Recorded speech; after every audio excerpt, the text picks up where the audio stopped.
Hello, hello, hello. I am Matt Williamson. How is everyone this fine day? Two-parter, as we usually do here midweek.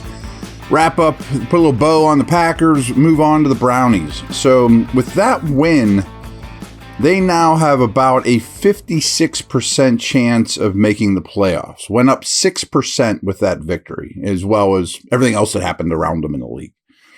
Again, these are just random notes.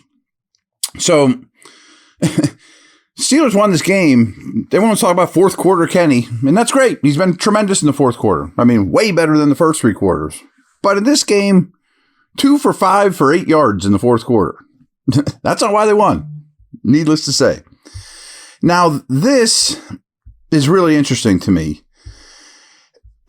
Many want to talk about his fourth quarter comebacks, and I am just stealing this verbatim from my buddy Mike Sando, who writes for The Athletic and does tremendous work. So, Pickett ranks tied for second since 1933 with 6 fourth quarter comeback victories in his first 21 starts. Okay, we all know that. That's the same number as Andrew Luck and Ben Roethlisberger had in their first 21. Exciting stuff. Until one looks at the leaderboard below. Josh Freeman, Brian Hoyer, Tim Tebow also had 6. Mark Wilson leads with 7. The point is, and again, I'm just reading this verbatim, there is probably nothing predictive about the comeback victories. Players do not consistently turn it on late in games after struggling earlier. However, the Steelers' defense and Tomlin's coaching are the predictive parts. Tomlin is one of 63 coaches since his hiring in 2007 to coach at least 30 regular season games as an underdog. And he's the only one with a winning record in those games. He's 43-41. Not against spread, total. The other 62 qualifying coaches won 33% of those games. He's over 50%. Much bigger sample size, more something to hang your hat on, in my opinion. Little Ravens note, because they just lost to the Browns, but the Ravens are 125-4 since 2000 in games they led by more than 14 points at any point. They suffered 3 of their 4 defeats since the start of last season, including last week. Crazy. Aaron Jones in this game, clearly the focal point of the Steelers defense, only produced 19 yards receiving on 4 catches, while averaging just 2.7 yards per carry on 13 rushes. He managed just 34 rushing yards on 13 carries, resulting in a negative 28 rush yards over expectation. They destroyed Aaron Jones. Okay, defensive snap stuff. Out of a possible 68, Porter and Peterson played 68. They're the starting corners now. Wallace got picked on, but he only played in 27 snaps. I think they know who their best 2 are. It's Peterson and Porter, and I agree. Sullivan was out there for 19. At safety, KZ played every snap. Neal ended up playing 56 of 68. Riley played 21. Not bad. Thompson played 7, thrown right in the mix. Now, Roberts is up to a full-time player. Unfortunately, he's at 65 of 68. My article this week is State of the Steelers Inside Linebackers. Go check that out. It's not particularly pretty. Robinson played 41. Alexander only lasted for 9. Watt played 66. Highsmith 63. And Golden and Herbig really have not played much lately. 5 and 2 for those two. On the D-line, Benton 45. Ogunjobi 44. Cam 40 as he works his way back.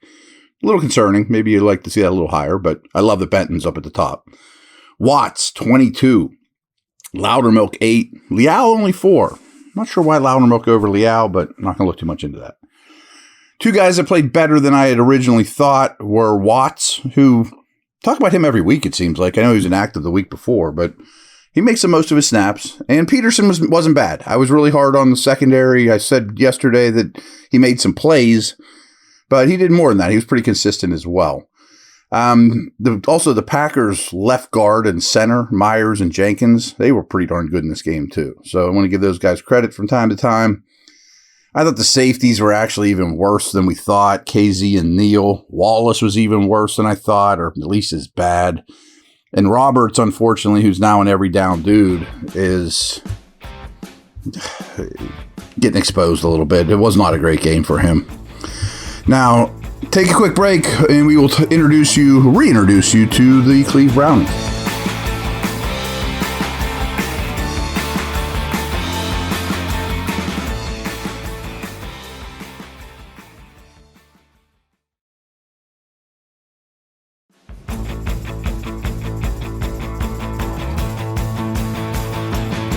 All right, matchup overview stuff. Browns are 4-1 at home. Steelers are 2-1 on the road. Both teams are on a 2-game winning streak. The first time the Browns were leading in last week's win over Baltimore was when the clock hit 0 at the final buzzer with the ball going through the uprights. Steelers are 13-5 in their last 18 games. Cleveland's outscored their opponents by 44 points. Steelers have been outscored by 26. Steelers, as you know, are now 6-0 in games decided by one score or less. They now have 9 straight victories in one-score games.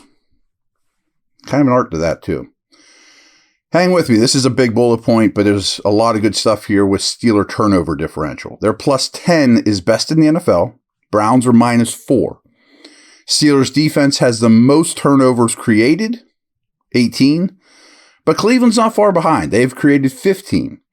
Pittsburgh has 10 interceptions compared to 9 for the Browns. Only the Chargers have recovered more fumbles than Pittsburgh's defense. Cleveland turned the ball over 19 times, the most in the league. Cleveland has turned the ball over 19 times, the most in the league. The Chargers are the only team with fewer turnovers than the Steelers, who have only turned it over 8 compared to 19 for the Browns. The Raiders are the only offense with more interceptions than Cleveland, while the Steelers have lost just 2 fumbles, the fewest in the NFL. A lot there. They're going to be a huge key to this game. In the most recent meeting, a Steelers win, as you know, Pittsburgh turned the ball over twice. However, the Browns turned it over 4 times, missed a field goal, and was 0 for 2 on 4th downs, all of which are turnovers in my book. In that game, Pittsburgh scored 26 points despite never snapping the ball inside the Browns' 30-yard line, if you recall. That's bonkers. Kenny Pickett has appeared in 22 career games. In the games he's thrown an interception, they're 2-6. Even one. Games he has not, 11-3. Pretty strong trend. I mean, I don't think that's fluky at all. In 12 games in a Browns uniform, Deshaun Watson has fumbled 6 times. In his career 66 games played, he's fumbled 36 times. He's also thrown 46 career interceptions and 9 with the Browns. Very different in terms of protecting the football here with the quarterbacks. The Steelers and Browns offenses have converted a set of downs into a new set of downs 66% of the time. Only the Jets, Giants, and Patriots are worse. League average is 70%. However, Cleveland's defense is the best in the league by a wide margin at this metric, at 56% allowed. To put that in context, the Jets are second best at 64%. Pittsburgh's defense is league average, 70%. Easily the highest in the league. The Browns lead the league in time of possession at 34-12 per game. And over their past 3 games, they're at 35-46. Steelers come in at 27-31. In their last matchup, Pittsburgh only held the ball for 24-32. The Browns ran 28 more plays in that game than the Steelers. Last week, Cleveland had 34-15 compared to 25-45 for the Ravens, and ran 25 more plays than Baltimore. It's nuts. The Browns have produced 64 more first downs than they've allowed. Think about that. They have 98 more rushing attempts than their opponents. They produce just over 90 more yards per game than they allow. But really stands out, now think about this. Cleveland's offense has been on the field for 166 more plays than their defense. That's 18 and a half more plays per game than their opponent. Their offense has almost played 3 more games than their defense. If you've got about 60 plays a game, that's insane to me. Pittsburgh's opponents have produced 36 more first downs, 68 more passing yards, 31 more rushing yards, and have run 75 more plays than the Steelers this year. So conversely, the Steeler defense has been on the field for 75 more plays than their offense, which is well over an entire football game. Okay, last couple things here. Earlier in the year, they outrushed the Steelers by 143 yards in that game. And last thing, which doesn't inspire a lot of confidence to keep this team out of the playoffs, based off current EPA, only 4 teams have an easier schedule going forward than the Brownies. So, Brownies win this one, they're in really good shape for the playoffs. Actually, so are the Steelers. I mean, it's with Bengals losing, Bills losing, etc., etc. That's a wrap. Good one today. Over and out.